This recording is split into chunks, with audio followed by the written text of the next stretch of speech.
అందరికీ నమస్కారం. Welcome to happy learning. సూటిగా సుత్తి లేకుండా. ఈరోజు మనం 7th సైన్స్ 11th లెసన్లో జీవులలో శ్వాసక్రియను గురించి నేర్చుకుందాం. గాలి లోపలికి పీల్చి బయటకు వదలడాన్ని శ్వాసించడం అంటారు. గాలి లోపలికి పీల్చడాన్ని ఉచ్ఛ్వాసం, వెలుపలికి వదలడాన్ని నిశ్వాసం అంటాము. పీల్చే గాలి కన్నా వదిలే గాలి వెచ్చగా మరియు ఎక్కువ తేమను కలిగి ఉంటుంది. వదిలే గాలిలో నీటి ఆవిరి ఎక్కువగా ఉండడం వల్ల అద్దం మీద గాలి ఊదితే అద్దం మసకగా మారుతుంది. అద్దం పైన పొగమంచు ఏర్పడుతుంది. అలాగే శీతాకాలం ఉదయం నోటితో గాలిని ఊదితే నోటి ముందు పొగమంచు ఏర్పడుతుంది. దీనికి కారణం మనం వదిలే గాలిలో ఎక్కువగా ఉన్న నీటి ఆవిరి. పరిగెత్తడం, వ్యాయామం వంటివి చేసిన తర్వాత శ్వాస రేటు పెరుగుతుంది. ఇప్పుడు ఒక కృత్యం చేద్దాం. 2 లీటర్ల పరిమాణం ఉన్న ప్లాస్టిక్ బాటిల్ను తీసుకొని 100 మిల్లీలీటర్ల ఇంజెక్షన్ బాటిల్ తీసుకొని ఆ బాటిల్తో ఈ 2 లీటర్ల బాటిల్లో నీరు పోస్తూ కొలతలు గుర్తించండి. 100 మీటర్లు పోసి 100 మిల్లీలీటర్లు పోసి కొలత, మళ్ళీ ఇంకొక 100 మిల్లీలీటర్లు పోసి కొలత. ఈ విధంగా కొలతలు గుర్తించి కొలజాడిని ఏర్పాటు చేసుకోండి. ఈ కొలజాడిని బకెట్లో ఉన్న నీటిలో తలకిందులుగా ముంచండి. ఒక రబ్బరు గొట్టాన్ని తీసుకొని దాని యొక్క ఒక కొనను కొలజాడి మూతి లోపల, ఇంకొక కొనను నోటి లోపల పెట్టుకోండి. ముక్కుతో గాలి పీల్చి నోటితో ఈ గొట్టంలోకి గాలి వదలండి. ఈ గాలి కొలజాడిలోకి వెళ్ళి కొలజాడిలో నీటి మట్టం పడిపోతుంది. ఎంత నీరైతే పడిపోయిందో మీ శ్వాసలో అంత గాలి ఉంది అని అర్థం. నెక్స్ట్, వాన్ హెల్మెంట్ అనే శాస్త్రవేత్త బొగ్గును మండిస్తే వచ్చే బూడిద బొగ్గు కన్నా తక్కువ బరువు ఉంటుంది. కనపడని ఏదో పదార్థం ఏర్పడడం వల్లే బొగ్గు బరువు తగ్గిందని, దాన్ని వాయువు అంటామని చెప్పాడు. జోసెఫ్ బ్లాక్ అనే శాస్త్రవేత్త సున్నపు రాయిని వేడి చేసినప్పుడు లేదా సున్నపు రాయిని ఆమ్లంతో చర్య జరిపినప్పుడు వెలువడే గాలిని స్థిరమైన గాలి అన్నాడు. ఈ గాలి సున్నపు తేటను పాలవలె తెల్లగా మారుస్తుందని గుర్తించాడు. సున్నపు తేటను పాలవలె తెల్లగా మార్చే వాయువు carbon dioxide. Next, Joseph priestly అనే శాస్త్రవేత్త బెల్ జార్లో పెట్టిన కొవ్వొత్తి తక్కువసేపు వెలుగుతుంది. అదే బెల్ జార్లో పుదీనా మొక్క ఉంచితే కొవ్వొత్తి ఎక్కువసేపు వెలుగుతుందని గుర్తించాడు. అంటే కొవ్వొత్తి వెలగడం వల్ల గాలిలో తగ్గిపోయిన పదార్థం మొక్క ద్వారా తిరిగి చేరుతుందని గుర్తించాడు. అంటే ఆక్సిజన్ కనిపెట్టాడు. లేవోయిజర్ దీనికి ఆక్సిజన్ అని పేరు పెట్టాడు. ఆక్సిజన్ అంటే ఆమ్లాలను తయారు చేసేదని అర్థం. నెక్స్ట్, మనం పీల్చే గాలిలో మరియు వదిలే గాలిలో ఉండే వాయువులు మిల్లీలీటర్లలో చూద్దాం. ఆక్సిజన్ పీల్చే గాలిలో 210 మిల్లీలీటర్లు, వదిలే గాలిలో 165 మిల్లీలీటర్లు ఉంటుంది.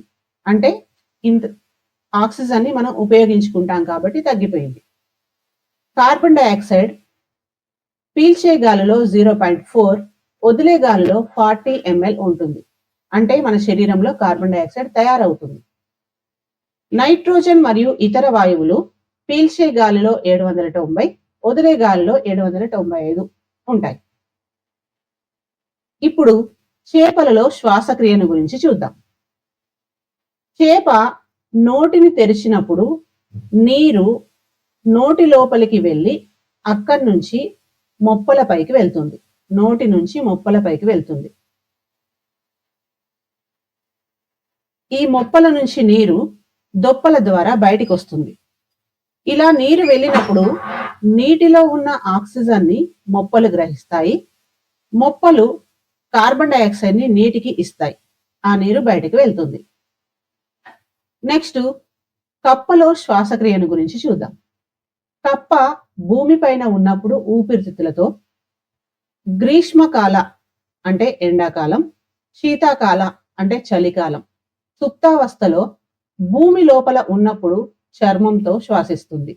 సుప్తావస్థ అంటే రక్త ప్రసరణ, గుండె కొట్టుకోవడం మొదలైనవి చాలా తగ్గించి చాలా కాలం పాటు నిద్రపోవడం.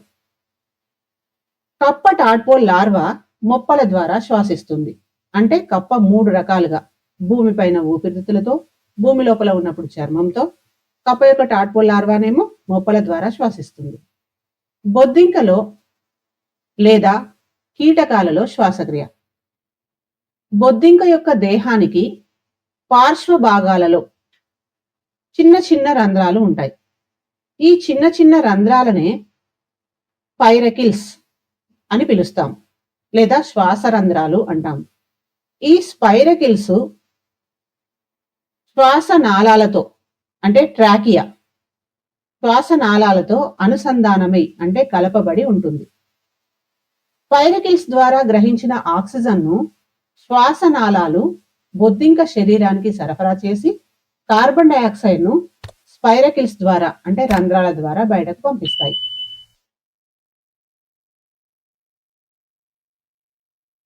వానపాములో శ్వాసక్రియ. వానపాము చర్మం పల్చగా, తేమగా మరియు సూక్ష్మమైన రంధ్రాలను కలిగి ఉంటుంది.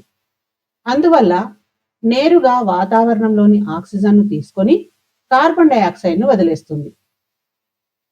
మొక్కలలో పత్రాలలో ఉండే పత్రరంధ్రాలు, కాండం పైన ఉండే లెంటి సెల్స్ ద్వారా వాయు వినిమయం జరుగుతుంది.